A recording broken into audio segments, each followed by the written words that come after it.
Good morning students. आज हम लोग केमिस्ट्री की अगले चैप्टर के साथ शुरू करेंगे। तो कल के चैप्टर्स को अगर आपने देखा है तो कल हमने स्ट्रक्चर ऑफ एटम के पहले वाले सारे चैप्टर्स कंप्लीट किए थे। तो एक बेसिक इंट्रोडक्शन आपका हो गया था कि एटम क्या होता है और मॉलिक्यूल्स क्या होते हैं। तो वहाँ तक हमने देखा और वहाँ पर हमने बात की कि सबसे छोटा जो एक एंटिटी है जो किसी केमिकल रिएक्शन में पार्टिसिपेट कर सकता है वो होता है एटम। इसके बारे में हमने पढ़ा था और डाल्टन के एटॉमिक थ्योरी को हमने ब्रीफली एक बार देखा था। और वहां पर हमने क्या देखा था, डाल्टन ने कहा था कि जो भी एटम होता है, atom can neither be created not destroyed. तो यहां तक देखा गया था और नॉर क्रिएटेड नॉट डिस्ट्रॉयड से यह भी एक अर्थ निकलता था कि एटम के नीचे कुछ नहीं है। एटम ही सबसे छोटा यूनिट है जो कि किसी भी एक मैटर का पार्ट होता है। यहां तक वहां की थ्योरी थी। लेकिन उसके बाद कुछ दिनों बाद कई और साइंटिस्ट थे जिन्होंने इसके ऊपर काम किया और बाद में ये पाया गया कि एटम्स के अंदर भी कुछ ना कुछ तो ज़रूर होता है। तो वहाँ पर स्ट्रक्चर ऑफ एटम की बात शुरू होती है। तो स्ट्रक्चर ऑफ एटम की जब हम बात करते हैं तो वहाँ पर हम क्या देखेंगे कि क्या क्या एटम के अंदर होता है, क्या पार्टिकल्स होते हैं जो कि एटम से भी नीचे होते हैं, जिन्हें हम लोग सब एटॉमिक पार्टिकल कहते हैं। तो ये सारी चर्चाएं होंगी और जो अलग अलग थ्योरी दी गई थी इस एटम के बारे में उसके बारे में हम लोग पढ़ेंगे और कैसे कैसे ये डेवलपमेंट हुआ ये पढ़ेंगे। जहाँ तक बात होती है क्वेश्चन पेपर की आपके, तो क्वेश्चन पेपर में यहाँ पर से हर बार क्वेश्चन पूछा जाता है। ये एक बहुत ही इंपॉर्टेंट चैप्टर है आपके लिए और आप देखेंगे कि क्वेश्चन पूछे जा सकते हैं डाल्टन के एटॉमिक थ्योरी के ऊपर, क्वेश्चन डायरेक्टली पूछे जाते हैं कि जेम्स चैडविक ने क्या किया, क्वेश्चन डायरेक्टली पूछा जाता है कि रदरफोर्ड ने क्या किया। तो ये सारे क्वेश्चंस जो है बहुत इंपॉर्टेंट हो जाते हैं और सीधे सीधे आते हैं। तो जैसे जैसे हम लोग जो थ्योरी देखते चलेंगे, एटम के बारे में जो पढ़ते चलेंगे, वो बिल्कुल एज अ फैक्ट आपको भी याद रखना होगा और देखते चलना होगा, साथ साथ मेरे साथ साथ आपको चलना होगा इस चीज़ पे। तो सबसे पहले जब हम एटम की बात करते हैं तो 3 फैक्ट आपको याद रखना होगा जहां पर से बहुत सारे क्वेश्चन पूछे जाते हैं कि डिस्कवरी ऑफ सब एटॉमिक पार्टिकल्स जो हुई उसमें 3 प्रमुख साइंटिस्ट थे। एक, जब हम लोग प्रोटॉन्स की बात करते हैं तो वो अर्नस्ट रदरफोर्ड थे जिन्होंने इसकी डिस्कवरी की। उसके बाद फिर इलेक्ट्रॉन्स की जो डिस्कवरी है वो जे थॉमसन ने की थी और न्यूट्रॉन्स की जो डिस्कवरी है वो जेम्स चैडविक ने की थी। तो ये 3 साइंटिस्ट हैं जिनका नाम आपको याद रखना होगा और ये 3 सब एटॉमिक पार्टिकल्स हैं। कैसे ये सब एटॉमिक पार्टिकल्स आए इसके बारे में अभी हम लोग चर्चा करेंगे, लेकिन यहाँ पर आपको ये जानना ज़रूरी है कि ये 3 सब एटॉमिक पार्टिकल्स होते हैं। अब जब हम बात कर रहे हैं इन सब एटॉमिक पार्टिकल्स की तो कुछ चीज़ें जो स्मॉल फैक्ट्स हैं आपके लिए जो इंपॉर्टेंट आपको रहते हैं। एक है इलेक्ट्रॉन, प्रोटॉन और न्यूट्रॉन कहाँ पे पाए जाते हैं। सबसे पहली बात तो इलेक्ट्रॉन्स न्यूक्लियस के बाहर। न्यूक्लियस क्या है इसके बारे में हम लोग देखेंगे, इलेक्ट्रॉन प्रोटॉन न्यूट्रॉन के बारे में भी हम लोग डिस्कशन करेंगे, बट यहाँ पर एज अ फैक्ट इस टेबल को बड़ा याद रखना जरूरी हो जाता है। तो लोकेशन क्या है, आउटसाइड न्यूक्लियस है इलेक्ट्रॉन, इनसाइड न्यूक्लियस क्या क्या है, प्रोटॉन्स और न्यूट्रॉन्स, 2 चीजें।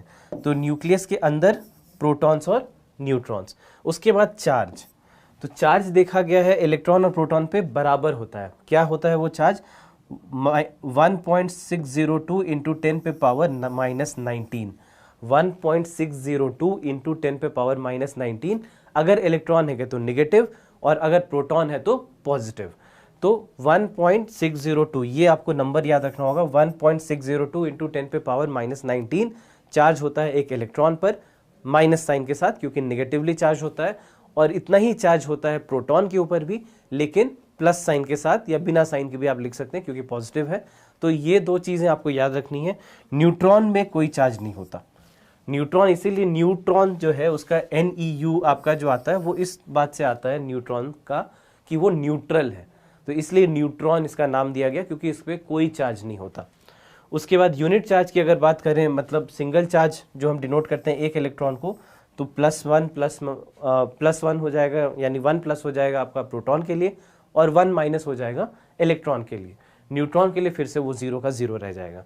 फिर मास की जब हम बात करते हैं तो मास आपको याद रखना है कि जब हम बात कर रहे होते हैं प्रोटॉन्स और न्यूट्रॉन्स की तो उन दोनों का मास बिल्कुल ऑलमोस्ट सेम होता है, थोड़ी सी डिफरेंस होती है। तो जैसा कि आप देख सकते हैं 1.67262 इंटू 10 पे पावर -24 हो गया आपका प्रोटॉन के लिए, और जब न्यूट्रॉन की बात कर रहे हैं तो 1.67493। तो 1.67 तक तो दोनों बराबर हैं, लेकिन थोड़ा सा ज़्यादा हो जाता है न्यूट्रॉन के लिए क्योंकि यहाँ पर 2 और यहाँ पर 2 का दुगना 4। तो ये हो गया मास के बारे में। और जहाँ तक बात है मास ऑफ इलेक्ट्रॉन की, तो वो बहुत ही कम है। आप देख सकते हैं कि इसके कंपैरिजन में ये बहुत ही कम मास है, यानी कि हम चाहते तो और 3 जीरो और आगे ले जा सकते थे इसको, तो ये बहुत ही छोटा नंबर हो जाता। तो लेकिन 10 पे पावर माइनस 22 के टर्म्स 24 के टर्म्स में अगर देख रहे हैं तो ये 3 हो जाते हैं mass of electron, proton and neutron. तो मास एक बहुत इंपॉर्टेंट टर्म है और चार्ज एक बहुत इंपॉर्टेंट टर्म है। ये दोनों बहुत बहुत इंपॉर्टेंट हो जाते हैं आपके लिए, ये आपको याद रखना बड़ा ज़रूरी है। तो ये कुछ सीधे सीधे फैक्ट्स हैं कि एक तो डिस्कवरी किसने की, ये 3 सब एटॉमिक पार्टिकल्स के, और ये जो कुछ डेटा डायरेक्ट हैं कि मास कितना, चार्ज कितना, ये चीज़ें डायरेक्ट पूछी जा सकती हैं एग्जाम में आपके। अब हम लोग एक एक करके देखते हैं कि लोगों ने कैसे कैसे डिस्कवरी की, कैसे उन्होंने समझा एटम को। तो सबसे पहले डाल्टन की थ्योरी थी, और डाल्टन की थ्योरी को कल भी हमने देखा था कि क्या उन्होंने कहा।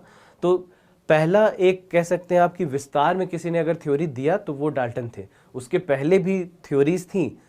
एटम, जैसे हमने बात किया कि एटम और परमाणु शब्द जो थे या इन पार्टिकल्स की जो एक कह सकते हैं कि एक छोटी सी डेफिनेशन थी, ये तो पहले भी दी जा चुकी थी। ये इंडियन साइंटिस्ट ने भी दी थी और बाहर के भी साइंटिस्ट ने दी थी।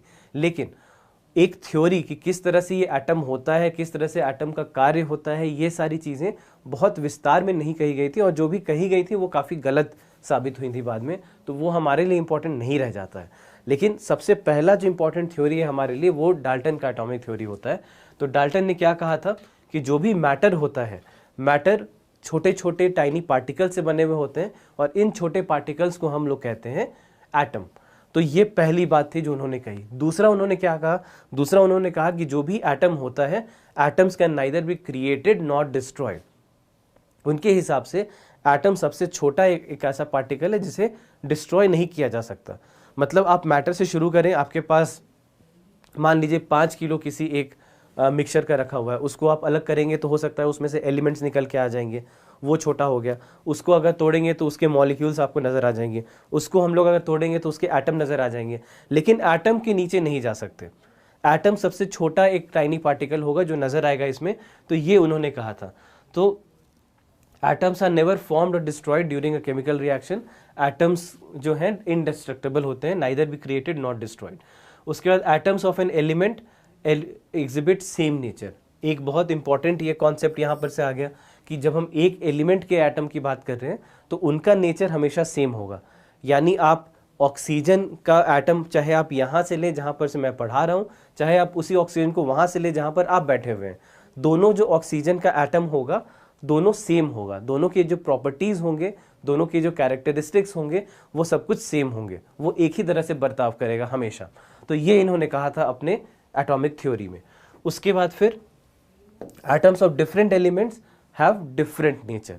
बहुत सिंपल सी बात है कि जिस तरह से हम लोग कह रहे हैं कि सेम एटम, सेम एलिमेंट का एटम सेम कैरेक्टरिस्टिक शो करेगा, वैसे ही डिफरेंट एलिमेंट्स जो होंगे उनके एटम्स डिफरेंट प्रॉपर्टीज शो करेंगे, ये इन्होंने कहा था। उसके बाद फिर atoms form compounds by combining in a ratio of whole numbers. यानी 1:1 का रेशियो, 1:2 का रेशियो, 2:4 का रेशियो, 2:5 का रेशियो, मतलब होल नंबर्स के रेशियो में ही हमेशा रिएक्शन एटम्स के बीच में होगा। तो ये सारी चीज़ें हैं जो कि बहुत इंपॉर्टेंट हो जाती हैं आपको एटॉमिक थ्योरी के हिसाब से, क्योंकि ये पहला वेल स्टैब्लिश्ड थ्योरी था उस समय के पॉइंट ऑफ व्यू से। हालांकि उसके बाद कुछ नई डिस्कवरीज हुए, और उन नई डिस्कवरीज के साथ ये समझ में आया हमें कि ये जो थ्योरी है ये पूरी तरह से सत्य नहीं है। हालांकि कुछ ऐसे ऐसे पॉइंट्स हैं यहाँ पर जो कि 100% आज भी वैलिड हैं, लेकिन उस समय कुछ कुछ ऐसे पॉइंट्स निकल के आ गए जो कि कंप्लीटली वैलिड नहीं थे, और ये यहाँ पर प्रॉब्लम यहाँ पर से शुरू होती है। तो डाल्टन ने क्या सजेस्ट किया था कि atoms can neither be created not destroyed, जैसा कि हमने अभी पहले 5 मिनट पहले ही पढ़ा। तो यहाँ पर जो ये बात इन्होंने कह दी कि neither be created not destroyed और इन्हें तोड़ा नहीं जा सकता, ये एक गलत पॉइंट हो गई थी, और इसके कारण ये जो डाल्टन्स एटॉमिक थ्योरी है इसे डिस्कार्ड कर दिया गया। इसके बाद एक नया थ्योरी फिर आया हमारे पास, तो वो जो था वो जे थॉमसन द्वारा दिया गया। तो थॉमसन एटॉमिक थ्योरी क्या थी? थॉमसन एटॉमिक थ्योरी में ये कहा गया कि अगर हम किसी एटम की बात करते हैं तो एटम के अंदर पॉजिटिव और नेगेटिव चार्जेस ज़रूर होते हैं। उन्होंने इलेक्ट्रॉन्स की बात की, उन्होंने नेगेटिव चार्जेस की बात की। तो नेगेटिव चार्जेस में उन्होंने क्या कहा कि आप एक इस मॉडल को, इस तरह के मॉडल को प्लम पुडिंग मॉडल भी कहा जाता था।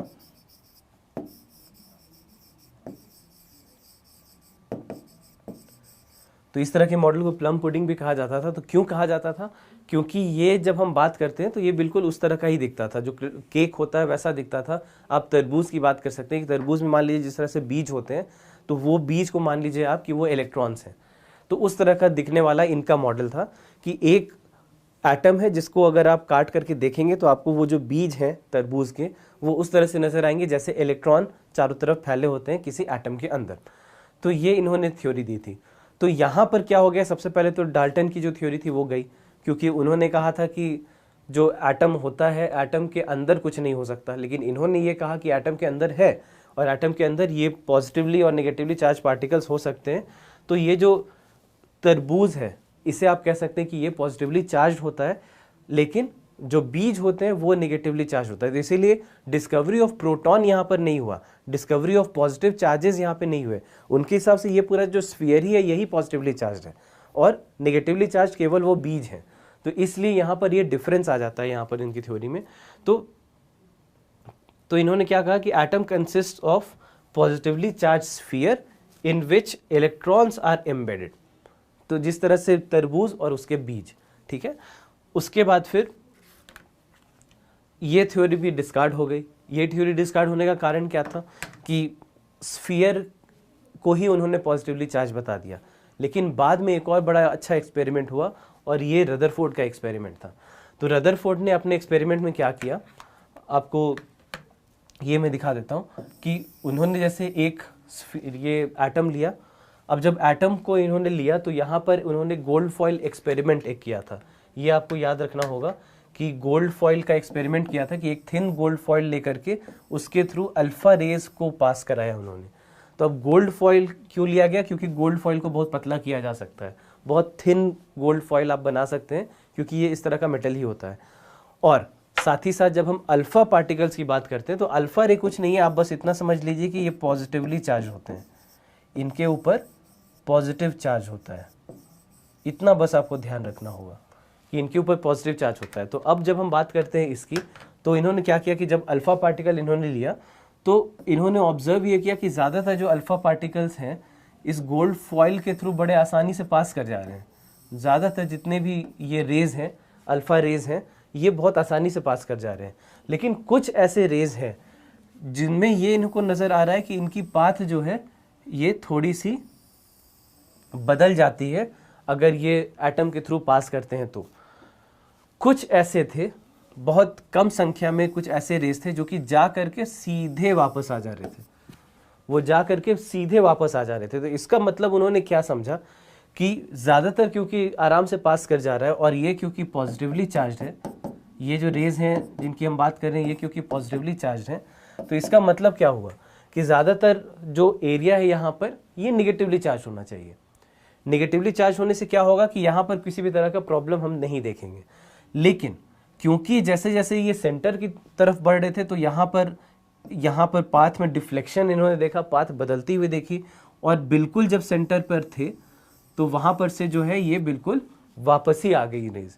तो वापस आने का मतलब क्या हुआ कि यहाँ पर बीच में कुछ तो होना चाहिए, और ये पॉजिटिवली चार्ज ज़रूर होना चाहिए, क्योंकि पॉजिटिवली चार्ज होगा तभी ऐसा हो रहा है कि पॉजिटिव क्या करते हैं, रिपेल करते हैं, एक दूसरे से दूर हट जाते हैं। इलेक्ट्रिसिटी वाले चैप्टर में हमने पढ़ा था। तो यहाँ पर वही हो रहा है कि ये यहाँ पर जाते ही ये वापस आ जा रहा है। तो इसका मतलब क्या निकलता है? इसका मतलब ये निकलता है कि ये ज़रूर पॉजिटिवली चार्ज होना चाहिए। तो ज़्यादातर जो स्पेस है वो खाली होना चाहिए। ज़्यादातर स्पेस खाली क्यों है? क्योंकि बड़े आसानी से पास कर गया जो हमारा अल्फ़ा रे पार्टिकल्स थे या अल्फ़ा रेस जो थे वो बहुत इजीली निकल गए। तो ज़्यादातर एरियाज जो है वो खाली होने चाहिए। लेकिन बीच का कोई एक ऐसा एरिया है जो कि बहुत डेंसली पॉपुलेटेड है, बहुत ज़्यादा चार्ज है वहाँ पर, और वो चार्ज जो है वो पॉजिटिव है। पॉजिटिव क्यों है? क्योंकि ये जो पार्टिकल रेज जो गए वो जस के तस वापस आ गए, तो ये ज़रूर पॉजिटिवली चार्ज होना चाहिए। तो यहाँ पर ये थ्योरी इन्होंने दी, और ये थ्योरी काफ़ी हद तक सही थी, क्योंकि ये जैसे थ्योरी की जब हम बात करते हैं तो सबसे पहली बात कि प्लम पुडिंग मॉडल तो गया, क्योंकि वहाँ पर सब कुछ पॉजिटिव और नेगेटिव होना चाहिए था। और अगर पॉजिटिव चार्ज इतना ज़्यादा यहाँ पर सर्कुलेटेड था, हर तरफ डिस्ट्रीब्यूटेड था, तो वहाँ पर क्या होता है कि ये तो रेस कहीं से भी कहीं जा रही होती, क्योंकि यहाँ पर हर जगह रिपल्शन हो रहा होता, लेकिन ऐसा होते हुए तो दिखा नहीं। इसका मतलब क्या होता है कि पॉजिटिव चार्ज बाकी तरफ तो नहीं है, पॉजिटिव चार्ज सिर्फ यहाँ पर है। तो ये इस एक्सपेरिमेंट से निकल करके आ गया। तो क्या यहाँ पर से थ्योरी निकली कि atoms contain a lot of unoccupied space, बहुत सारे खाली स्थान है यहाँ पर। Nucleus of an atom is positively charged, जो छोटी सी जो बीच वाली जो पोर्शन थी उसको हम लोग क्या कहते हैं, इसको हम लोग कहते हैं न्यूक्लियस। यहाँ पर अगर हम लोग जाएं तो ये वाला जो पार्ट है इसको हम लोग कहते हैं न्यूक्लियस।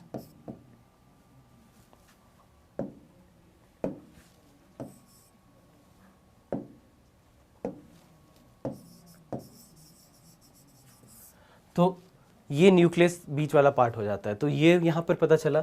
और electrons revolve around the nucleus in a circular path. तो ये तीन चीज़ इन्होंने यहाँ पर से पता लगा ली अपने इस एक्सपेरिमेंट से। तो ये रदरफोर्ड्स मॉडल ऑफ एटम जो था ये बहुत सक्सेसफुल मॉडल उस समय माना गया था, क्योंकि बहुत सारी नई चीज़ें आ गई। यहाँ पर न्यूक्लियस के बारे में हमें पता चल गया। तो न्यूक्लियस से हमें क्या पता चला कि बीच में कुछ न्यूक्लियस है जो कि हाईली पॉजिटिवली चार्ज्ड है और चारों तरफ सर्कुलर पाथ में इलेक्ट्रॉन्स घूम रहे हैं एटम के अंदर। इतनी चीज़ें यहाँ से पता चली। अब जब हम बात करते हैं इसकी, तो मास जो है एटम का वो न्यूक्लियस के ही कारण होता है। आप याद कीजिए जो अभी हमने देखा था इलेक्ट्रॉन के बारे में, जो पहली चार्ट हमने देखी थी, वहाँ पर आपने क्या देखा? वहाँ पर हमने देखा कि मास ऑफ इलेक्ट्रॉन जो है वो बहुत ही कम है कंपेयर टू, अगर आप देखेंगे किसी प्रोटॉन या न्यूट्रॉन के मास से, तो आप क्या देख पा रहे हैं कि ये लगभग, अगर हम लोग 1 मानते हैं तो ये क्या देख रहे हैं आप, ये 0.0005 हो जाता है। तो इसका मतलब क्या हो गया, 10,000 टाइम्स कम है उसका मास। तो इसीलिए जो मास ऑफ एन एटम होगा, वो मास ऑफ एन एटम किसके कारण होगा? वो होगा आपके न्यूक्लियस के कारण, क्योंकि न्यूक्लियस में ही सारे न्यूट्रॉन्स और प्रोटॉन्स हैं, और इसीलिए वो जो है वो सबसे हैवी पार्ट हो जाता है किसी भी एटम का। तो ये बहुत इंपॉर्टेंट हो जाता है। और चारों तरफ ये जो आप देख रहे हैं ये हो जाते हैं ऑर्बिट्स, ये हो जाते हैं ऑर्बिट्स। इन ऑर्बिट्स में ही हम क्या देखते हैं कि सारे जो इलेक्ट्रॉन्स हैं वो चारों तरफ घूम रहे होते हैं। उसके बाद प्रॉब्लम क्या थी कि कुछ इश्यूज रह गए थे यहाँ पर। हालांकि बहुत सक्सेसफुल मॉडल था उस टाइम के लिए, लेकिन फिर भी कुछ इश्यूज रह गए थे।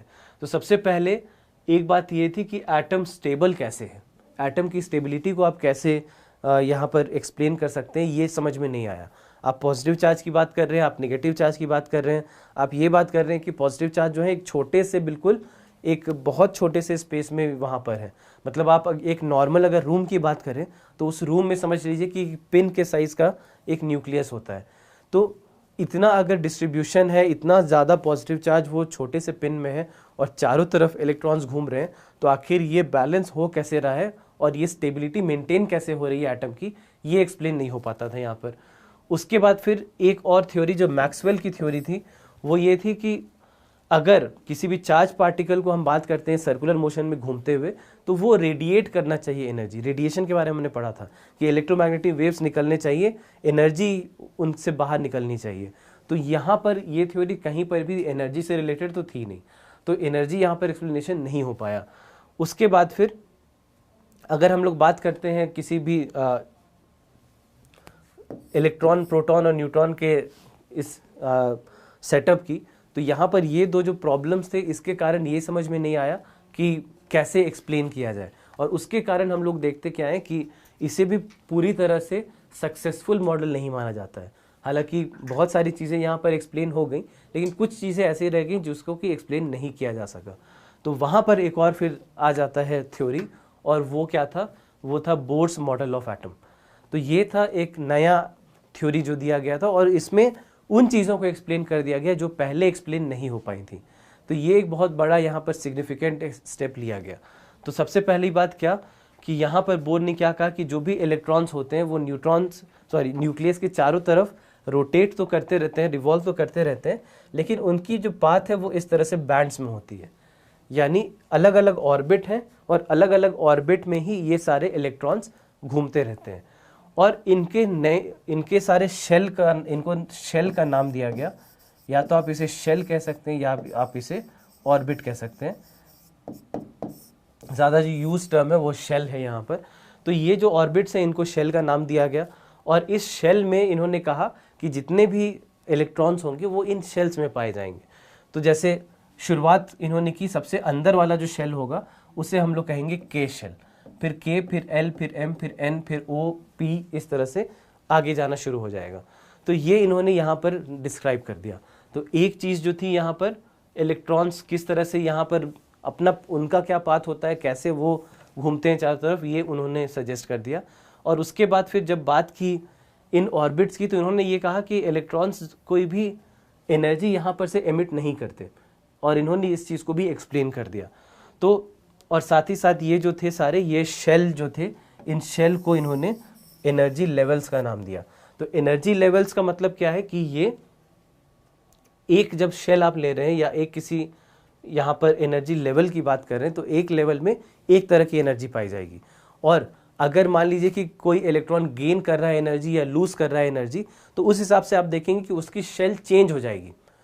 तो इलेक्ट्रॉन्स रेडिएट नहीं करेंगे एनर्जी, इलेक्ट्रॉन्स डिपेंडिंग ऑन की एनर्जी की स्थिति क्या है उनकी, वो एक शेल से दूसरे शेल जंप कर जाएंगे। ये इन्होंने अपने मॉडल में एक्सप्लेन कर दिया, और इसके कारण ये एक सक्सेसफुल मॉडल हम लोग मान करके चलते हैं। तो बोर्स मॉडल ऑफ एटम यहाँ पर बहुत इंपॉर्टेंट हो जाता है। अब बात आती है एक चीज़ जो अभी तक एक्सप्लेन नहीं हो पाई थी, और वो था न्यूट्रॉन। हमने ये देख लिया कि हाँ पॉजिटिव चार्ज है, नेगेटिव चार्ज है, और क्योंकि पॉजिटिव चार्ज नेगेटिव चार्ज को बहुत ईजिली हम लोग समझ पा रहे थे, तो हमें ये लगा कि हाँ यहाँ पर बात खत्म हो जाती है। लेकिन प्रॉब्लम कहाँ पे आई? प्रॉब्लम तब आई जब हम लोगों ने एक नई चीज़ के बारे में समझा, और वो थे आइसोटोप्स।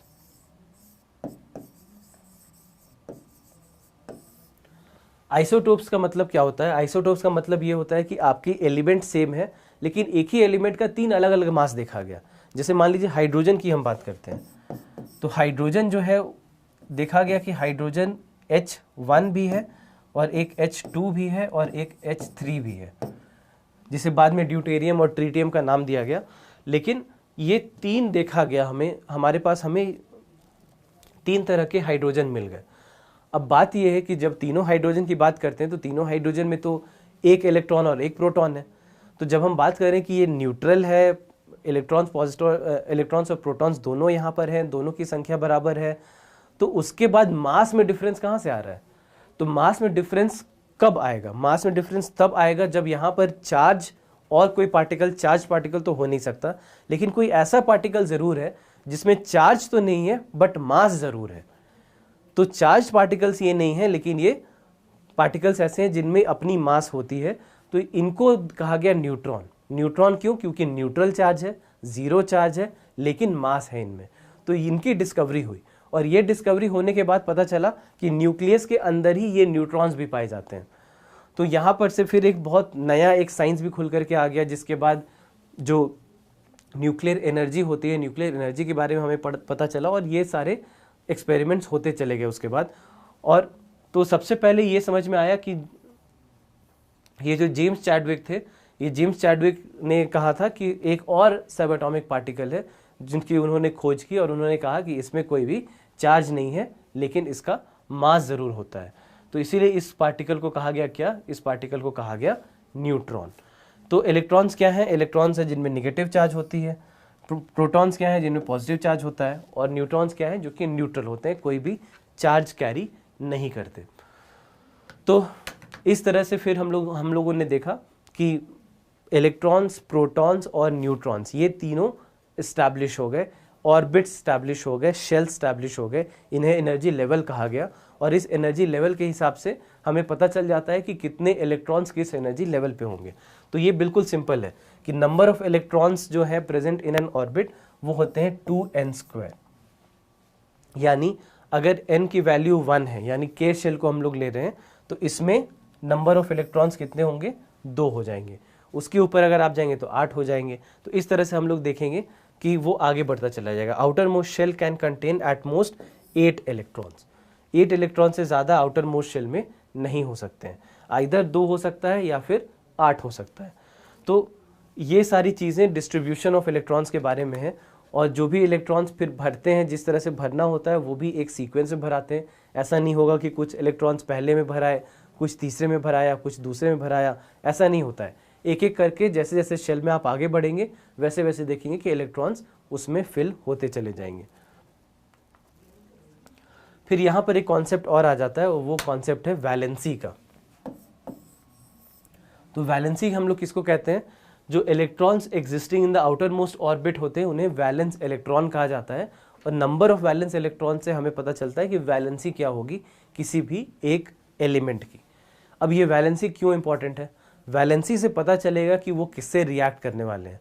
आपने अगर आपको याद हो कल का क्लास, तो कल के क्लास में हमने कुछ ऐसा भी देखा था कि पॉजिटिव चार्ज होता है, निगेटिव चार्ज ऑक्सीजन पर होता है, ये सारी चीज़ें हमने देखी थी। तो ये जो है ये डिटरमिन करता है कि क्या वैलेंसी है। यानी जब हम बात कर रहे हैं H+ की, तो H+ से क्या पता चलता है कि H+ तब बनेगा जब एक इलेक्ट्रॉन को आप कम कर दें। अगर न्यूट्रल आपके पास हाइड्रोजन है और न्यूट्रल हाइड्रोजन में से एक अगर हम इलेक्ट्रॉन कम कर देते हैं तो वो क्या होगा? वो पॉजिटिवली चार्ज हो जाएगा। तो पॉजिटिवली चार्ज कब हो रहा है? जब एक इलेक्ट्रॉन को बाहर खींच लिया जा रहा है। सिमिलरली ऑक्सीजन के टर्म्स में जब हम बात करते हैं तो निगेटिवली चार्ज क्यों है? क्योंकि 2 एक्स्ट्रा इलेक्ट्रॉन्स वहाँ पे आ गए। 2 एक्स्ट्रा इलेक्ट्रॉन्स आने से वो निगेटिवली चार्ज हो जाएंगे। तो ये जो है ये चार्ज आपका डिटरमिन करता है कि कितना उनकी वैलेंसी है, यानी नंबर ऑफ वैलेंस इलेक्ट्रॉन्स कितने हैं, आउटर मोस्ट शेल में कितने इलेक्ट्रॉन्स हैं, और उनसे डिपेंड करेगा कि वो किसके साथ रिएक्ट करेंगे और जब भी रिएक्ट करेंगे तो कितनी मात्रा में करेंगे। ये सारी चीज़ें जो इनकी रिएक्शन की है वो वैलेंसी के साथ ही डिटरमिन होती है। तो ये सबसे बड़ा इंपॉर्टेंट पार्ट हो जाता है कि वैलेंस इलेक्ट्रॉन्स का मतलब क्या है और वैलेंसी का मतलब क्या है। तो कंबाइनिंग कैपेसिटी एक तरह से कह लीजिए कि आपको पता चल जाएगा जब भी आप समझेंगे कि वैलेंस और वैलेंसी क्या, वैलेंस इलेक्ट्रॉन और वैलेंसी क्या होती है। उसके बाद फिर जब हम लोग किसी भी एटम को डिनोट करते हैं तो डिनोट करने का तरीका क्या होता है वो देखिए। तो सबसे पहले ये सिंबल हो गया, इस सिंबल के बारे में हमने पढ़ा था, कल ही हमने देखा है अपने क्लास में कि सिंबल क्या होते हैं। उसके बाद फिर ये जो सिंबल है इसमें 2 चीज़ें और जुड़ जाती हैं, मास नंबर और एटॉमिक नंबर। तो जैसे आप देख सकते हैं कि एटॉमिक नंबर जो है वो एक नाइट्रोजन का है 7 और मास नंबर हो जाता है 14। तो एटॉमिक नंबर क्या है और मास नंबर क्या है? जो हम लोग बात कर रहे हैं एटॉमिक नंबर की, तो एटॉमिक नंबर हो जाता है number of protons in an atom. हालांकि इसको आप equal to number of electrons भी कह सकते हैं, लेकिन क्योंकि नंबर ऑफ इलेक्ट्रॉन्स और नंबर ऑफ प्रोटॉन्स जो किसी भी एक न्यूट्रल एलिमेंट में होंगे वो हमेशा बराबर होंगे, और क्योंकि वो बराबर हैं तो आप कह सकते हैं कि ये नंबर ऑफ इलेक्ट्रॉन्स के द्वारा भी इन्हें रिप्रेजेंट किया जा सकता है। लेकिन डेफिनेशन की जब हम बात करते हैं तो डेफिनेशन नंबर ऑफ इलेक्ट्रॉन्स को नहीं कंसिडर करता है। डेफिनेशन किसको कंसिडर करता है? Number of protons in an atom. तो वो जब आपको पता चल गया तो आपको पता चल जाएगा कि उसका एटॉमिक नंबर क्या है। तो जब हम कह रहे हैं कि एटॉमिक नंबर जो नाइट्रोजन का वो है 7, तो इसका मतलब क्या हो गया कि नंबर ऑफ प्रोटॉन्स एक एटम ऑफ नाइट्रोजन में कितने होते हैं? 7 होते हैं। सिमिलरली जब हम बात करते हैं मास नंबर की, तो मास नंबर हो जाता है number of protons plus number of neutrons, यानी नंबर ऑफ प्रोटॉन्स को जोड़ दें और नंबर ऑफ न्यूट्रॉन्स को जोड़ दें, यानी जितनी भी चीज़ें आपके न्यूक्लियस के अंदर हैं, जितनी भी चीज़ें आपके न्यूक्लियस के अंदर हैं, अगर आप उसे जोड़ दें तो फिर आपको मिल जाता है मास नंबर। तो इस तरह से डिनोट करते हैं कि जब हम बात करते हैं हाइड्रोजन की, तो हाइड्रोजन को हम लोग कुछ इस तरह से लिखते हैं 1H1। तो 1H1 लिखने का मतलब क्या हुआ, 1H2 लिखने का मतलब क्या हुआ, ये सारी चीज़ें यहाँ पर से आपको समझ में आ जाएंगी। उसके बाद फिर यहाँ पे कॉन्सेप्ट आ जाता है आइसोटोप का, और यहीं से पता चला था कि न्यूट्रॉन भी होते हैं। तो यहाँ पर हम क्या देख रहे हैं? सबसे पहले हाइड्रोजन की जब हम बात कर रहे हैं तो हाइड्रोजन में हमने क्या देखा कि 1H1 भी है, 1H2 भी है और 1H3 भी है। तो 1H1, 1H2, 1H3 का मतलब क्या हो गया कि ये 3 ऐसे प्रकार हैं जिसमें कि नंबर ऑफ प्रोटॉन्स तो सेम है, नंबर ऑफ प्रोटॉन्स हमेशा 1 रह रहा है, इसीलिए एटॉमिक नंबर जो है वो सेम रह रहा है, लेकिन नंबर ऑफ न्यूट्रॉन्स बदल जा रहे हैं। पहले वाले में न्यूट्रॉन नहीं है, दूसरे वाले में एक एक्स्ट्रा न्यूट्रॉन आ गया, तीसरे वाले में एक और एक्स्ट्रा न्यूट्रॉन आ गया। तो ये जो एक्स्ट्रा न्यूट्रॉन आ गया, इस एक्स्ट्रा न्यूट्रॉन के कारण इनकी मास नंबर बदल गई। तो यहाँ पर से ये समझ में आया था कि हाइड्रोजन जो है, हाइड्रोजन का जो 3 अलग अलग तरीके आइसोटोप्स होते हैं, वो आइसोटोप्स के कारण ही हमें पता चल पाया था कि न्यूट्रॉन भी होता है। तो हाइड्रोजन, उसके बाद फिर ड्यूटेरियम और फिर ट्रीटियम। तो ये आपको याद रखना है। तो जब हम बात करते हैं आइसोटोप्स की, तो आइसोटोप में यही होता है कि आपके एटॉमिक नंबर सेम है, मास नंबर डिफरेंट है। Atomic number same, mass number different.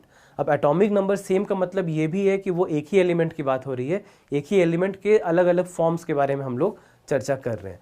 तो ये हो जाता है एटॉमिक नंबर और मास नंबर, ठीक है। तो आइसोटोप का जो कॉन्सेप्ट है वो वहाँ पर आता है। तो यहाँ पर अब जब हम आइसोटोप्स की बात करते हैं तो इनके बहुत सारे हम लोग देखते हैं कि इनका यूजेस भी बहुत सारा है। जैसे हम लोग न्यूक्लियर रिएक्शंस की बात करते हैं, तो न्यूक्लियर रिएक्शंस में हम लोग यूज़ करते हैं यूरेनियम के आइसोटोप्स को, और यूरेनियम के जो आइसोटोप्स हैं उनकी जो यूजेज है वो वहाँ पे देखी जाती है। Treatment of cancer, treatment of cancer में हम लोग क्या देखते हैं कि यहाँ पर कोबाल्ट के आइसोटोप को यूज़ किया जाता है। ट्रीटमेंट ऑफ गॉइटर, वहाँ पर एक आइसोटोप जो आयोडीन का है उसे यूज़ किया जाता है। तो इस सेंस में आपको समझ में आ जाएगा कि जो आइसोटोप्स होते हैं और अलग अलग आइसोटोप्स की जो हमने खोज की उसके कारण कई सारी चीज़ें पता चली, कई सारे यूजेज उनके देखे गए। जैसे कार्बन की भी अगर हम लोग बात करें तो नॉर्मली कार्बन, जब हम लोग डेफिनेशन भी देख रहे थे कल, तो हम लोग कार्बन 12 की बात कर रहे थे, लेकिन साथ ही साथ एक और फॉर्म भी होता है जो कि कार्बन 14 होता है।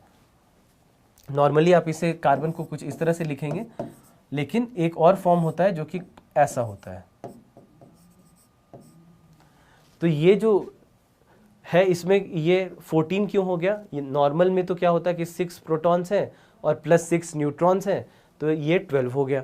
लेकिन ये जो रेडियो एक्टिव कार्बन होता है इसमें 2 एक्स्ट्रा न्यूट्रॉन्स हैं, और इसके कारण इसका जो यूज़ होता है ये होता है कार्बन डेटिंग में। कार्बन डेटिंग से हम लोग क्या करते हैं, कार्बन डेटिंग से हम लोग पता करते हैं डेट। यानी किसी भी, अगर आपके पास कोई भी एक बहुत पुरानी कोई वस्तु है तो उसको अगर आप देखेंगे तो वहाँ पर कार्बन डेटिंग का यूज़ किया जाता है वहाँ, क्योंकि ये जो आइसोटोप होता है कार्बन का, ये धीरे धीरे खुद ब खुद ख़त्म होता चला जाता है। तो ये इसकी ख़त्म होने का जो अवधि है ये हम लोग को पता होती है। हमको ये पता होता है कि कितने दिनों बाद ये ख़त्म हो जाएगा। तो ये मतलब अगर 1 किलो है तो कितने दिनों बाद आधा किलो बच जाएगा, जिसे हाफ लाइफ भी कहते हैं। तो ये जैसे ही हमको पता होता है कि इतने दिनों में है, तो अगर सैंपल आज हमें पता है कि कितना हमें कार्बन दिख रहा है किसी भी पुराने ऑब्जेक्ट में, तो हम उसको रिकैलकुलेट करके, बैक कैलकुलेशन करके हम पता कर सकते हैं कि वो कितना पुराना है। तो इसीलिए यहाँ पर इसका भी यूज़ हम लोग देखते हैं। तो इस तरह से सारे जो अलग अलग आइसोटोप्स हैं उनके यूजेस भी हम लोग देखते हैं। फिर एक और टर्म होता है आइसोबार। तो आइसोबार क्या है? जब हम लोग बात कर रहे होते हैं मास नंबर की, तो कई सारे अलग अलग एलिमेंट्स ऐसे हो सकते हैं जिनका मास नंबर सेम है। उनका मास नंबर तो सेम है, लेकिन साथ ही साथ उनका एटॉमिक नंबर अलग है, क्योंकि वो दूसरे एलिमेंट्स ही अलग हैं। अब जैसे हम लोग बात कर रहे हैं, यहाँ पे हमने एग्जांपल लिया कार्बन 14 का। तो कार्बन 14 की जब हम बात करते हैं तो हमें पता क्या है कि ये कुछ इस तरह से है। लेकिन अगर हम बात करें नाइट्रोजन की, तो नाइट्रोजन में तो 7 है एटॉमिक नंबर, और नॉर्मल जो नाइट्रोजन होगा उसमें 7 हो जाएगा उसके साथ होने वाले न्यूट्रॉन्स, तो उसके कारण ये भी 14। तो अब ये दोनों जब 14 हो गए तो इसका मतलब क्या हुआ कि नंबर ऑफ प्रोटॉन्स तो अलग था दोनों में, तो इसलिए 2 अलग अलग एलिमेंट हैं, लेकिन नंबर ऑफ न्यूट्रॉन्स अलग अलग होने के कारण मास नंबर सेम हो गया। तो जब भी mass number same, atomic number अलग, तो वैसे में हम लोग क्या कहेंगे कि ये है आइसोबार। तो यहाँ पर जैसे आप एग्जाम्पल देख सकते हैं, आर्गन और पोटेशियम और साथ में कैल्शियम भी ले रहे हैं। तो तीनों में मास नंबर क्या है? तीनों में हम लोग देख रहे हैं मास नंबर है 40। लेकिन अगर आप एटॉमिक नंबर देखेंगे तो एटॉमिक नंबर एक का 18, एक का 19, एक का 20, 3 अलग अलग एलिमेंट, तीनों का mass number same. Mass number same होने के कारण ये तीनों हो गए आइसोबार। तो एक हो गया आइसोटोप और एक हो गया आइसोबार। ये 2 लास्ट कॉन्सेप्ट हैं जो यहाँ पर से आपको याद रखना है। तो ये स्ट्रक्चर ऑफ एटम की बात होगी। और जो जो छोटी छोटी चीज़ें हमने देखी, मास नंबर का मतलब क्या है, एटॉमिक नंबर का मतलब क्या है, रदरफोर्ड ने क्या कहा, डाल्टन ने क्या कहा, discovery of proton, neutron, electron किसने की, कैसे की, ये सारी चीज़ें जो सीधे सीधे फैक्ट्स हैं, mass of electron, mass of proton, charge of electron, charge of proton, ये सारी चीज़ें डायरेक्टली क्वेश्चन पेपर में पूछी जाती हैं। तो आपको सीधे सीधे इसको जाकर के एक बार और रिवाइज करना होगा ताकि आप कुछ भी यहाँ पर से भूलें ना। अब हम लोग अगले चैप्टर पे बढ़ते हैं और अगला चैप्टर हमारा है मेटल्स एंड नॉन मेटल्स। तो मेटल्स एंड नॉन मेटल्स की जब हम बात कर रहे हैं तो हम वापस आ जा रहे हैं एलिमेंट्स पर। तो याद कीजिए एलिमेंट्स के बारे में हमने पढ़ा था कि एलिमेंट्स क्या हैं। प्योर सब्सटेंस की हमने बात की थी कि प्योर सब्सटेंस होते हैं एलिमेंट्स। तो एलिमेंट्स का जब हम लोग क्लासिफिकेशन करते हैं तो हम लोग पाते हैं कि एक कुछ प्रॉपर्टीज़ हैं जो एक तरह के एलिमेंट्स दिखाते हैं और कुछ प्रॉपर्टीज़ हैं जो दूसरी तरह के एलिमेंट्स दिखाते हैं, और इन प्रॉपर्टीज़ के बेसिस पर हमने इनके बीच में डिवीजन करके रखा है।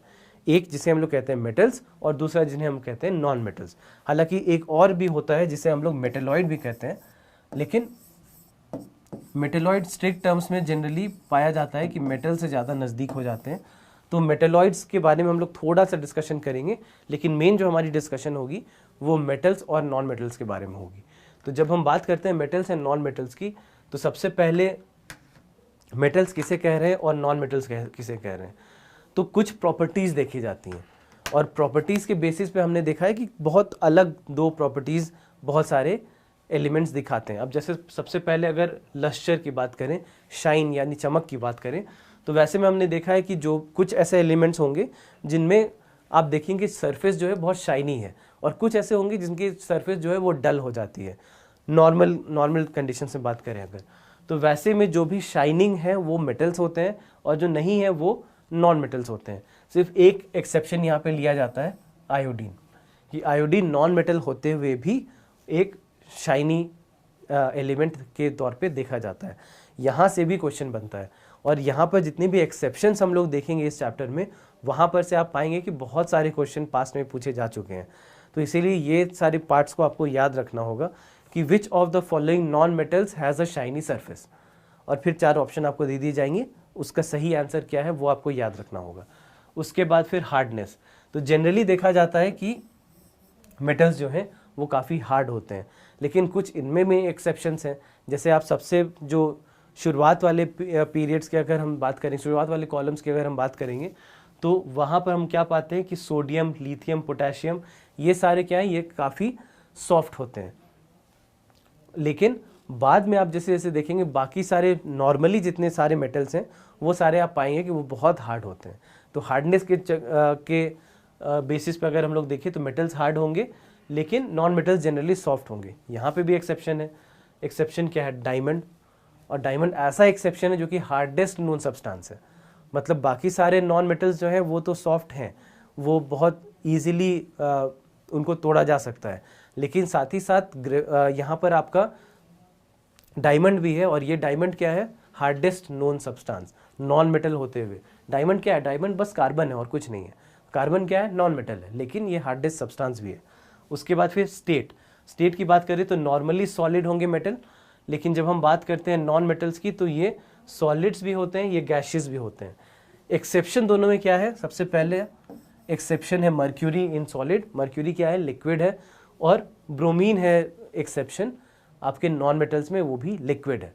बाकी सारे जो है नॉर्मली आपको पाए जाएंगे कि मेटल्स जो हैं वो गैस तो नहीं होते, वो हमेशा सॉलिड फॉर्म में पाए जाते हैं। और जब हम बात करते हैं नॉन मेटल्स की तो वो गैशियस फॉर्म में या कहीं कहीं पर सॉलिड फॉर्म में भी पाए जाते हैं। उसके बाद फिर एक प्रॉपर्टी होती है मैलिएबिलिटी। तो मैलिएबिलिटी का मतलब क्या है कि मेटल्स को आप थिन शीट्स में आप डाल सकते हैं, यानी कि उनका पतला सा शीट बना सकते हैं। तो मेटल्स के साथ ये पॉसिबल होता है, लेकिन नॉन मेटल्स के साथ नहीं होता। मतलब नॉन मेटल्स के ऊपर अगर आप हथौड़ा चलाएंगे और सोचेंगे कि वो चपटा हो जाए और बड़ी सी शीट आपको मिल जाए, वो नहीं होगा, वो आपके मेटल्स के साथ ही होगा। तो ये इस जो प्रॉपर्टी है इसको हम लोग कहते हैं कि ये मैलिएबिलिटी है। तो इसमें गोल्ड और सिल्वर ये दोनों सबसे ज़्यादा मैलिएबल होते हैं। और इसीलिए जब हम बात करते हैं रदरफोर्ड की एक्सपेरिमेंट की, तो रदरफोर्ड ने क्यों यूज़ किया था गोल्ड को, उसका एक बहुत बड़ा कारण ये भी है। उसके बाद नॉन मेटल्स जो होते हैं वो मैलिएबल नहीं होते। फिर एक और कॉन्सेप्ट होती है डक्टिलिटी। तो डक्टिलिटी का मतलब क्या होता है कि उसको आप लंबे से तार में खींच सकते हैं, मतलब लॉन्ग वायर्स आप बना सकते हैं किसी भी मेटल का। और सेम फिर से अगर आप बात करें तो नॉन मेटल्स में ये नहीं किया जा सकता। तो मेटल्स जो होते हैं वो डक्टाइल होते हैं, नॉन मेटल्स जो हैं वो नॉन डक्टाइल होते हैं। फिर conductors of heat and electricity, conductor of heat and electricity होते हैं मेटल्स, और जब नॉन मेटल्स की बात करते हैं तो वो कंडक्टर नहीं होते। हीट वाले चैप्टर में भी हमने इस बार के में बात की थी। फिर डेंसिटी, तो डेंसिटी नॉर्मली हम लोग क्या देखते हैं कि हाई होती है मेटल्स की और डेंसिटी लो होती है नॉन मेटल्स की। यहाँ पे भी एक्सेप्शन क्या है, सोडियम और पोटेशियम। फिर सोनोरस, सोनोरस का मतलब क्या होता है कि वो साउंड क्रिएट करते हैं, यानी metals produce sound on striking on a hard surface, लेकिन नॉन मेटल्स के साथ ऐसा नहीं होता। तो जनरली इसीलिए मान लीजिए अगर मंदिरों के घंटी की भी बात करें तो वहाँ पे भी क्या है, वहाँ पे भी मेटल का यूज़ किया जा रहा है ताकि वहाँ पर वो साउंड निकल सके, और वही जो साउंड होता है उसे हम लोग कहते हैं कि वो बीइंग सोनोरस है, उस साउंड को हम लोग ऐसा कहते हैं। लेकिन यही मान लीजिए कि ये घंटी प्लास्टिक की बनी हुई हो या कार्बन की बनी हुई हो, तो फिर आप वो जो साउंड है वो कभी प्रोड्यूस नहीं हो पाएगी। तो इसीलिए ये एक और डिफरेंस हो जाता है। और फिर लास्ट में हो जाता है ऑक्साइड्स के बेसिस पे, metal oxides are basic in nature, non metal oxides are acidic in nature. ये बेसिक और एसिडिक क्या है इसके बारे में बाद में हम लोग पढ़ेंगे, लेकिन अभी के लिए इतना आपको जानना है।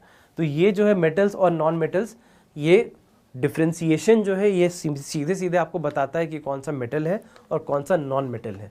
और सारे एलिमेंट्स जो हम जानते हैं, सारे एलिमेंट्स को जब हमने एक एक करके उनके प्रॉपर्टीज़ को देखे तो हमें समझ में आ गया कि इसमें से बहुत सारे ऐसे हैं जिसे सीधे सीधे मेटल कहा जा सकता है, और बहुत सारे ऐसे हैं जिसे सीधे सीधे नॉन मेटल कहा जा सकता है।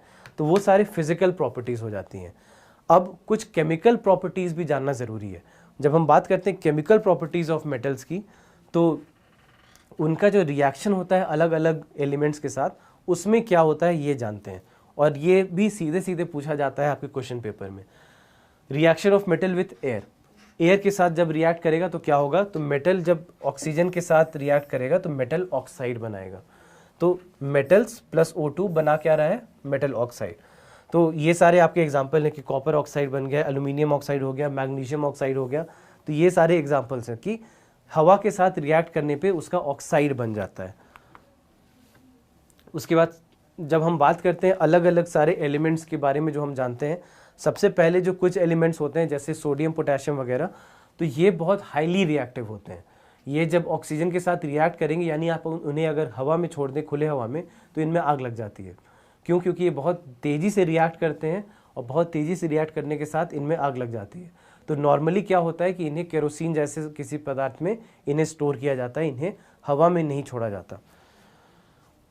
उसके बाद फिर जब हम, तो ये सोडियम पोटेशियम की बात होगी। उसके बाद अगले कुछ में चलें, अगर हम लेड की बात करें, एल्यूमिनियम की बात करें, या मैग्नीशियम की बात करें, तो उनमें हम क्या देखते हैं कि उनमें एक थिन लेयर बन करके उभर जाता है, यानी मेटल के सरफेस के ऊपर एक लेयर बन के तैयार हो जाएगा।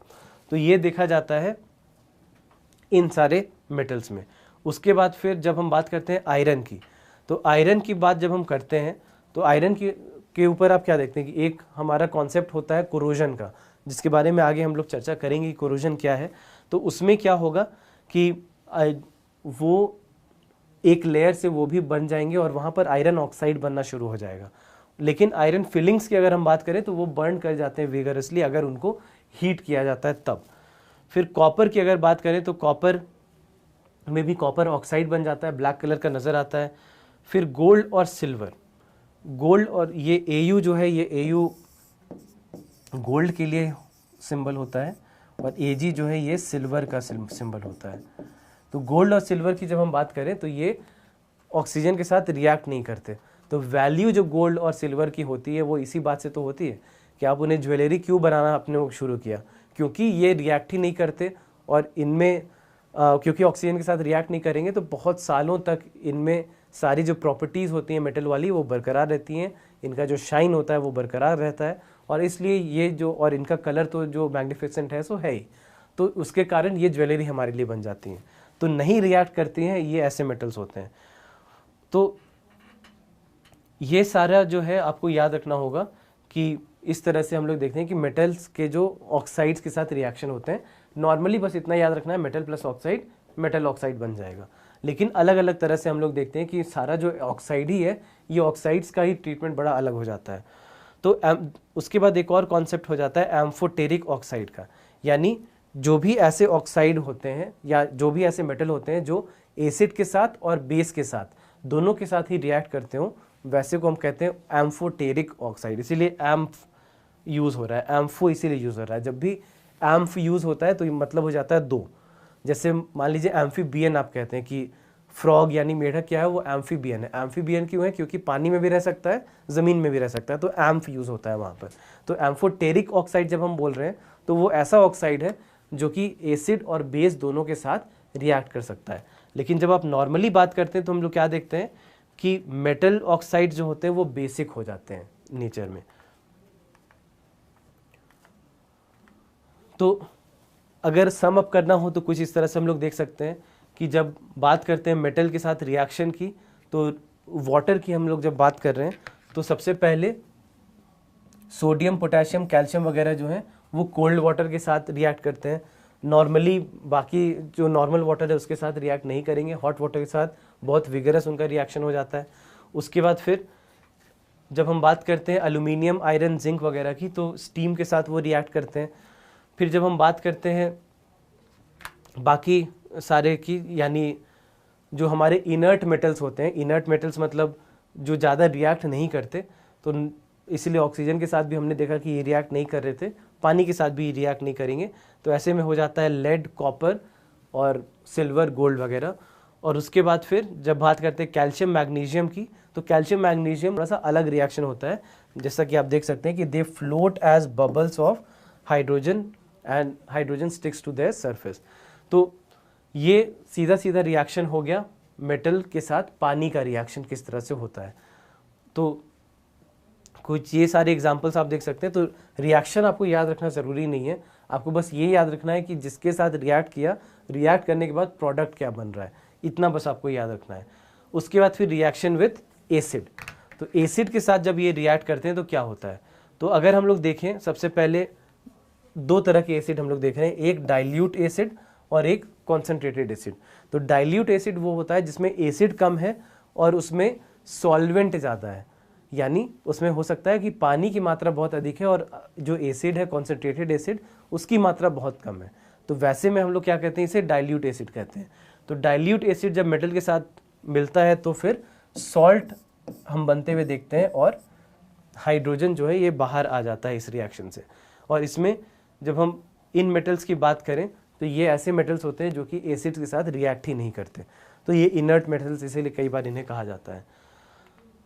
उसके बाद फिर जब हम बात करते हैं reaction of metals with solution of other metal salt, यानी कि मेटल को आप ले लिया और एक दूसरा सॉल्ट सॉल्यूशन लिया किसी भी एक मेटल का, तो वैसे में हम लोग क्या देखते हैं कि वो सॉल्ट सॉल्यूशन बना देगा किसका, पहले वाले मेटल का, और दूसरा मेटल बाहर चला जाएगा।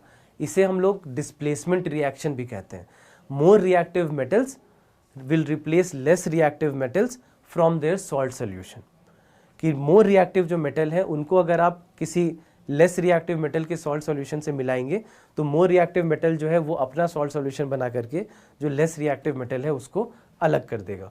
तो जैसे कि आप यहाँ पर देख सकते हैं क्या हो रहा है कि आयरन हमने मिलाया किसमें, आयरन हमने मिलाया CuSO4 में। तो CuSO4 में जैसे ही हमने इसे मिलाया तो ये FeSO4 बन गया और कॉपर जो है ये बाहर निकल गया इस रिएक्शन से। तो ये इसमें क्या हुआ कि more reactive metal has replaced less reactive metal from its salt solution. तो ये हम लोग होते हुए देखते हैं। तो इसको जो है इसको हम लोग डिस्प्लेसमेंट रिएक्शन भी कहते हैं।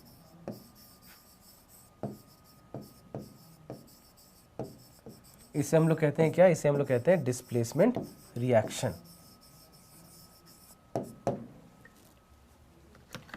तो ये मेटल सॉल्ट के साथ रिएक्शन की बात हो गई। तो यहाँ पर एक चीज़ इंपॉर्टेंट हो जाता है कि जब हम लोग बात कर रहे हैं तो हम लोग कह रहे हैं कि कुछ ऐसे मेटल्स हैं जो कि लेस रिएक्टिव हैं, कुछ ऐसे हैं जो कि मोर रिएक्टिव हैं। तो मोर रिएक्टिव और लेस रिएक्टिव के टर्म्स में हम लोग ये रिएक्टिविटी सीरीज देखते हैं कि आप शुरुआत हमेशा करते हैं सोडियम से, मोस्ट रिएक्टिव इन्हें माना जाता है, तो सॉरी पोटेशियम से, तो पोटेशियम फिर सोडियम फिर कैल्शियम। इस तरह से हम लोग देखते हैं कि रिएक्टिविटी इस ऑर्डर में डिक्रीज होती है। इसको आपको याद रखना होगा क्योंकि यहाँ पर से भी डायरेक्ट क्वेश्चन पूछा जाता है कि आपको 3 मान लीजिए एलिमेंट दे दिए जाएंगे और कहा जाएगा कि आपको अरेंज करना है। मान लीजिए आपको सोडियम दे दिया गया है, आपको कैल्शियम दे दिया गया है, आपको जिंक दे दिया गया है और आपको गोल्ड दे दिया गया है। और आपसे पूछा जाएगा कि इन चारों को जब हम रिएक्शन अगर हम लोग अरेंज करते हैं तो कैसे करते हैं रिएक्टिविटी वाइज, कि एक मान लीजिए दे दिया गया है कि सोडियम है, सॉरी पोटेशियम है, कैल्शियम है, जिंक और गोल्ड। फिर इसी का अरेंजमेंट अलग तरीके से हो जाएगा, कैल्शियम फिर पोटेशियम फिर जिंक फिर गोल्ड। इस तरह से 5 ऑप्शन बड़े आसानी से बन जाएंगे। तो ये 4-5 ऑप्शन में कंफ्यूजन नहीं हो, इसलिए आपको ये रिएक्टिव सीरीज जो है, रिएक्टिविटी सीरीज जो है, ये बिल्कुल आपको याद रखना होगा, क्योंकि यहाँ पर से सीधे सीधे क्वेश्चन पूछे जाते हैं। उसके बाद फिर reaction of metal with non metal देखते हैं। तो रिएक्शन जब हम बात करते हैं reaction of metal with non metal की, तो वहाँ पर होता क्या है कि किसी भी रिएक्टिविटी ऑफ एलिमेंट की अगर हम बात करते हैं तो उसमें क्या होगा कि वैलेंस इलेक्ट्रॉन कंप्लीटली उनका फिल हो जाता है। तो जैसे कि अगर हम बात करते हैं मेटल के लिए, तो मेटल में क्या होगा, मेटल जनरली लूज करेंगे इलेक्ट्रॉन्स वैलेंस शेल से, और नॉन मेटल्स जो हैं वो गेन करेंगे कोई भी इलेक्ट्रॉन को अपने वैलेंस शेल के अंदर। जैसे ऑक्सीजन की बात करते हैं, तो ऑक्सीजन क्या है, ऑक्सीजन है नॉन मेटल। तो ऑक्सीजन नॉन मेटल होने के कारण इसको 2 एक्स्ट्रा इलेक्ट्रॉन की ज़रूरत पड़ती है ताकि ये आराम से एक स्टेबल कंपाउंड बना सके, स्टेबल मॉलिक्यूल बना सके। तो जैसे हम लोग बात करते हैं NaCl की, NaCl में क्या है कि Na जो है वो पॉजिटिव चार्ज शो करेगा और Cl जो है वो नेगेटिव चार्ज शो करेगा। तो 1 पॉजिटिव और 1 नेगेटिव है, तो दोनों बड़े आसानी से यहाँ पर कर जाएंगे रिएक्ट। उसी तरह से अगर हम लोग बात करते हैं मैग्नीशियम की कैल्शियम के साथ, तो मैग्नीशियम जो है वो 2+ होता है। तो इसके साथ जब क्लोरीन को जब करना पड़ेगा रिएक्ट, तो क्लोरीन क्योंकि सिर्फ माइनस है तो 2 क्लोरीन रिएक्ट करेगा, तो 2 क्लोरीन की ज़रूरत पड़ेगी। और ये दोनों क्लोरीन के साथ ही हम लोग अल्टीमेटली क्या देखेंगे कि MgCl2 बन जाता है। तो इस तरह से हम लोग देखते हैं कि अलग अलग जो मेटल और नॉन मेटल की जो रिएक्शन होती है वो इस चार्ज के बेसिस पे होती है, जो वैलेंस इलेक्ट्रॉन्स के बारे में हमने पढ़ा। तो कुछ इस तरह से होते हुए हम लोग देखेंगे कि जब हम क्लोराइड आयन की बात कर रहे हैं, तो क्लोराइड में क्या है कि क्लोराइड में एक जो है कमी है, यानी एक एक्स्ट्रा इलेक्ट्रॉन है उसमें। तो यहाँ पर इसको रिएक्ट करने के लिए क्या ज़रूरी है कि ये पॉजिटिव और नेगेटिव यहाँ पे मिल जाए और बड़े आसानी से फिर वो रिएक्ट कर जाए एक दूसरे के साथ। तो ये होते हुए हम लोग देखते हैं। तो ऐसे में क्या होता है कि जो कंपाउंड का फॉर्मेशन होता है उसे हम लोग कई बार आयोनिक कंपाउंड भी कहते हैं। तो आयोनिक कंपाउंड का मतलब क्या हो गया कि compound that are formed by the transfer of electrons from a metal to a non metal. तो reaction between metal and non metal जो हो रहा है उसको हम लोग किस टर्म्स में देखते हैं, फॉर्मेशन ऑफ आयोनिक कंपाउंड्स के टर्म्स में देखते हैं कि आयोनिक कंपाउंड फॉर्म होंगे क्योंकि ट्रांसफर ऑफ इलेक्ट्रॉन्स हुआ है। तो इसीलिए आपको ये याद रखना है। अब ऐसे जितने भी आयोनिक कंपाउंड्स होते हैं उनका नेचर अगर आप देखेंगे तो फिजिकल नेचर जनरली देखा जाएगा कि वो हार्ड होंगे, जनरली ब्रिटल होंगे। ये सारे जो इनकी प्रॉपर्टीज़ हैं इन्हें देखा जाता है कि मेल्टिंग पॉइंट जो है, बॉइलिंग पॉइंट जो है वो हाई होगा।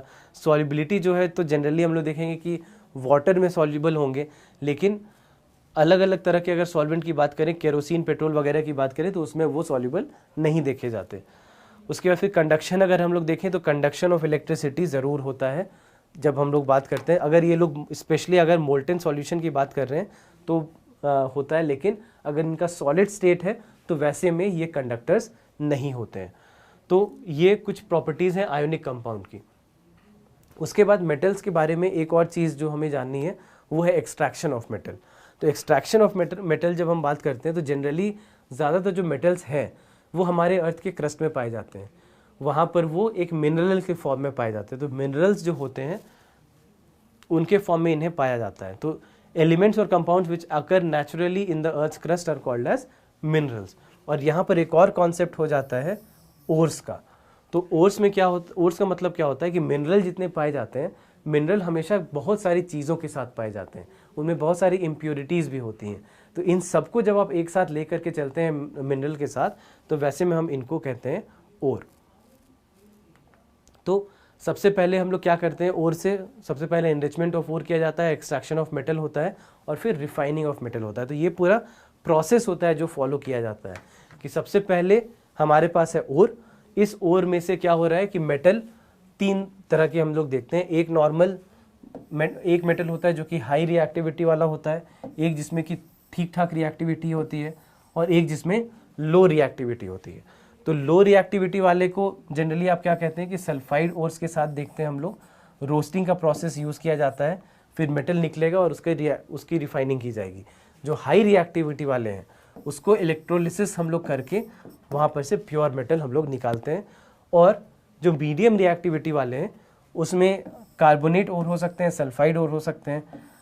अगर कार्बोनेट ओर है तो उसकी कैल्सिनेशन की जाएगी, अगर सल्फाइड है तो उसका रोस्टिंग किया जाएगा, और फिर वहाँ पर से ऑक्साइड ऑफ मेटल मिलेगा, फिर ऑक्साइड ऑफ मेटल का रिडक्शन हम लोग करेंगे।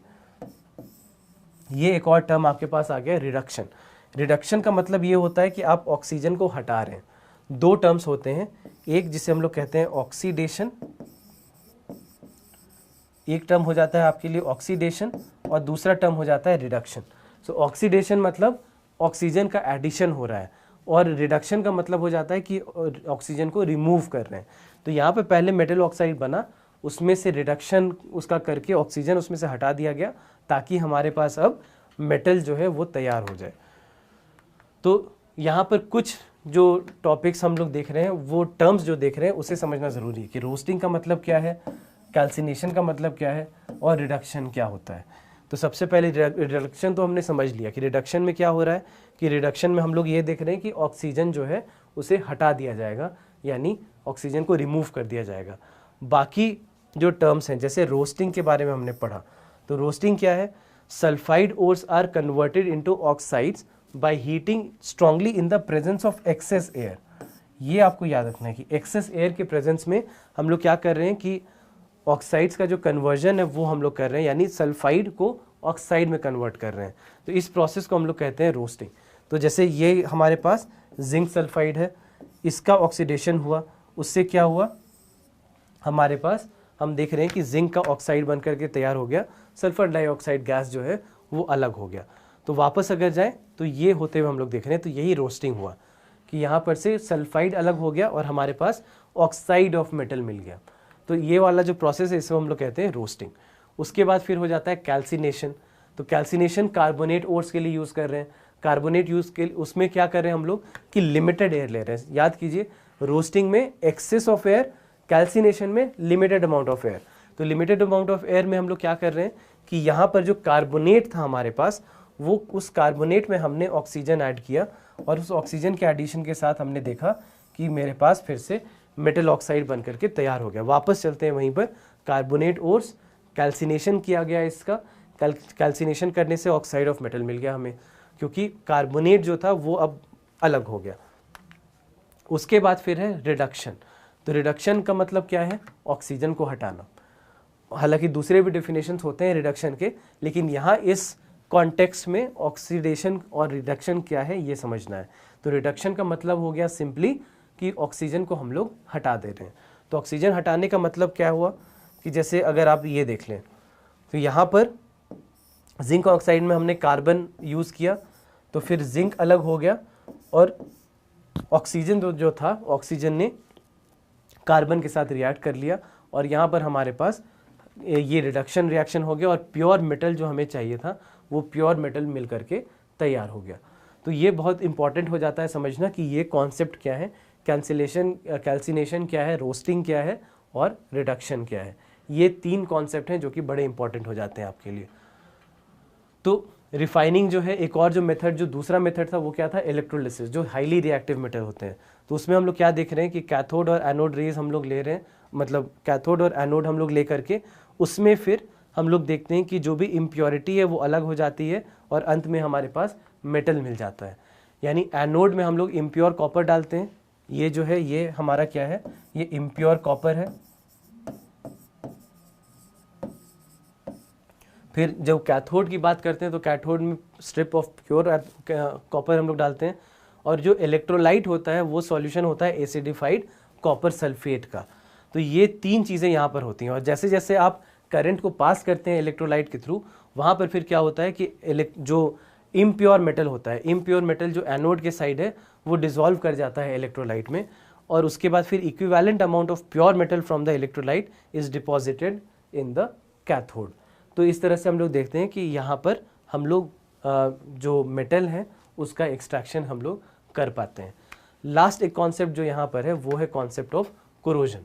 तो कोरोजन का मतलब क्या होता है? कोरोजन का मतलब होता है कि धीरे धीरे ऑक्सीजन के साथ रिएक्ट करने पे, यानी मॉइस्चर के प्रेजेंस में ऑक्सीजन के साथ रिएक्ट करने पे आप ये देखते हैं कि मेटल का मेटल ऑक्साइड बनना शुरू हो जाता है। यानी जब हम बात करते हैं मेटल को कोरोड होते हुए, यानी जंग लगना जिसे आप कहते हैं, तो उसमें हम क्या कहते हैं कि मॉइस्ट एयर के साथ, यानी air in the presence of moisture के टर्म्स में हम लोग इसको देखते हैं।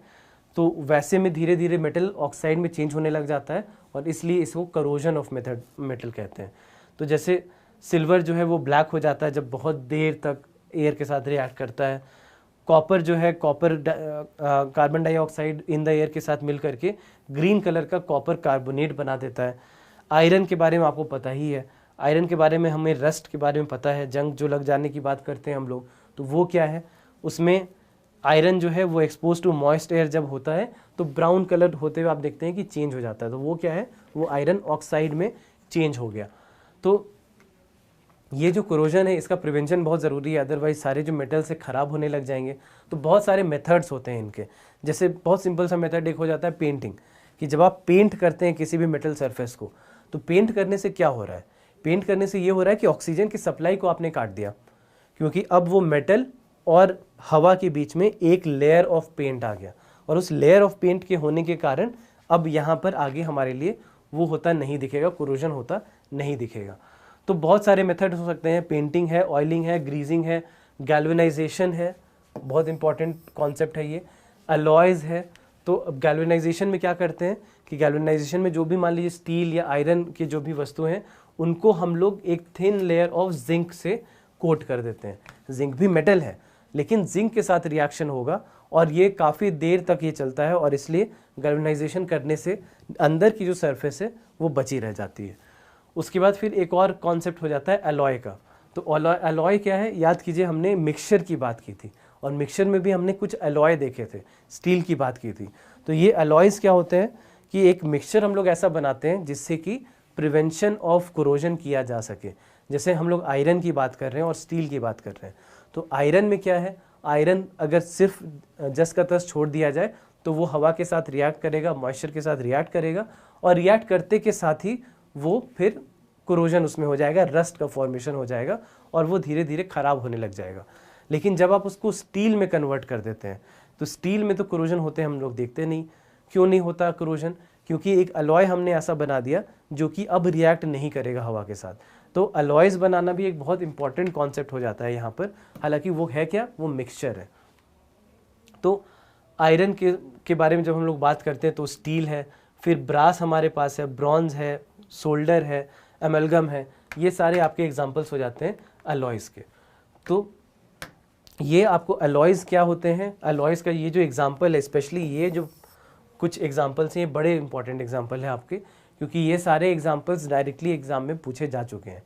तो इनको आपको याद रखना है। तो कोरोजन क्या होता है ये याद रखना है, और रिएक्टिविटी जो हमने देखी मेटल्स की सारे अलग अलग एलिमेंट्स के साथ, वो बहुत इंपॉर्टेंट हो जाते हैं आपके एग्ज़ाम के लिए। तो ये सारी चीज़ें आपको थोड़ी सी ध्यान रखनी होंगी। जो प्रॉपर्टीज़, जो फिजिकल प्रॉपर्टीज़ वाला चार्ट हमने देखा उसमें जो एक्सेप्शंस हमने देखे, ये सारी चीज़ें यहाँ पर इस चैप्टर के लिए बहुत इंपॉर्टेंट हो जाती हैं। तो इसी के साथ ये वाला जो चैप्टर है ये भी समाप्त होता है।